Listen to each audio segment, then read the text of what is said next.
All right, welcome to The Explainer. Look, today we're diving into some seriously elite stuff. Tactical methods to absolutely crush burnout.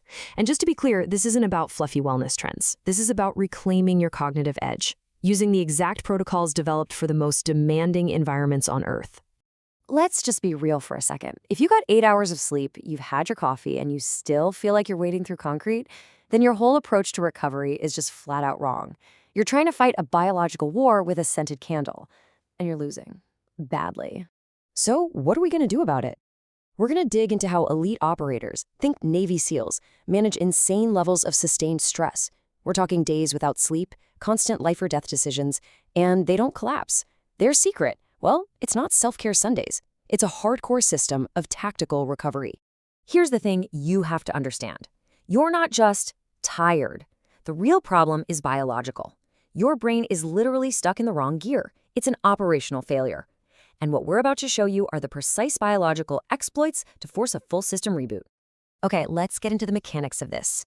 To really get why the fix works, you first have to understand the core biology of your own burnout. See, it all boils down to a system conflict happening inside your body right now. Okay, so your nervous system basically has two modes, right?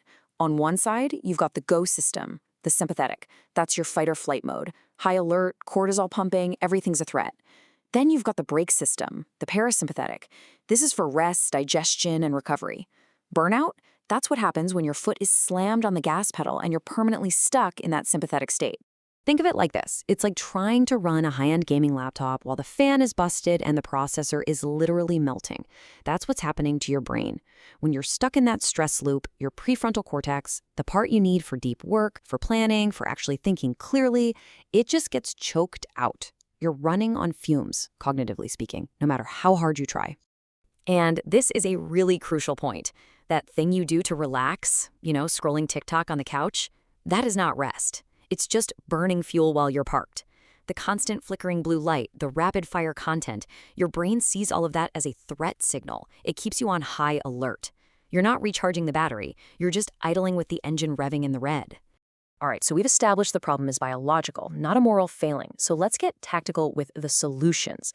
We're going to go through the three main biological exploits that Special Forces operators use to literally command their nervous system out of stress and back into recovery mode. Okay, protocol number 1, and this is an absolute game changer. It's called NSDR, or non-sleep deep rest. Now listen, this is not an app. It's a powerful system reset. It's what SEALs use to get the cognitive benefits of hours of sleep without actually having to sleep. How? By intentionally tricking the brain into a different wave state. And the actual technique? It sounds almost too simple. You just close your eyes, you consciously relax your jaw, and then, this is the key, you make your exhale twice as long as your inhale. A 4-second inhale, and 8-second exhale.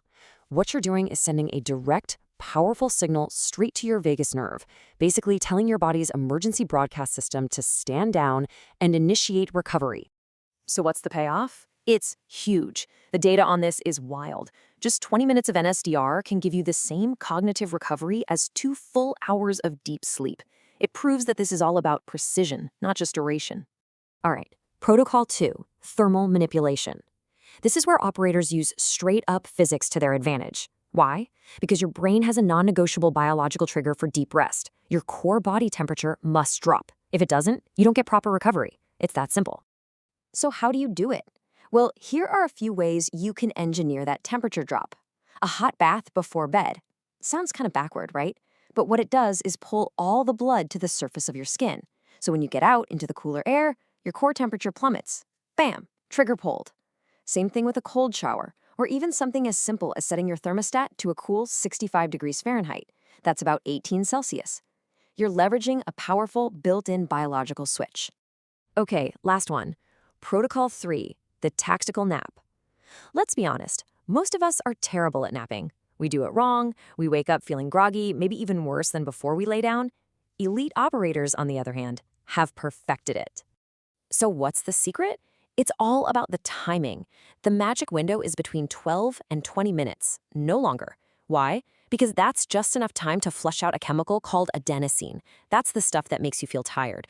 But it's not long enough for your brain to fall into deep sleep. If you wake up from that deep sleep state, that's when you get that awful, groggy feeling, what scientists call sleep inertia. You want to avoid that at all costs.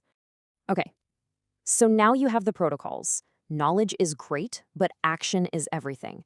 So let's put it all together. Here's your tactical implementation plan, your 24-hour reset mission. You can start this today.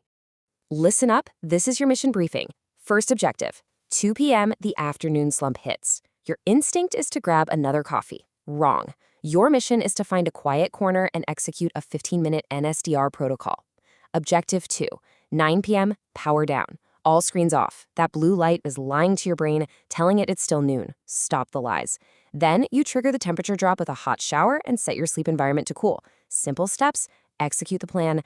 All right, let's debrief. What's the key takeaway here? First, burnout is not a sign of weakness. It's a biological state. It's an equipment problem. And that means you have to force your brain back into recovery mode, the parasympathetic state. Second, tactical recovery is all about precision, not just spending more time on the couch. And finally, you have to stop lying to your own biology with things like late-night blue light and warm bedrooms. It's time to take command. You know, at the end of the day, the most elite performers on the planet aren't necessarily tougher than you. They're just way, way better at recovering. High performance isn't about grinding 24/7.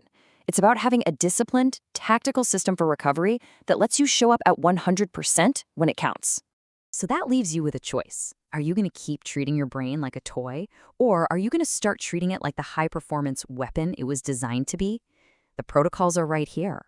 The choice is yours. It's time to go reclaim your edge.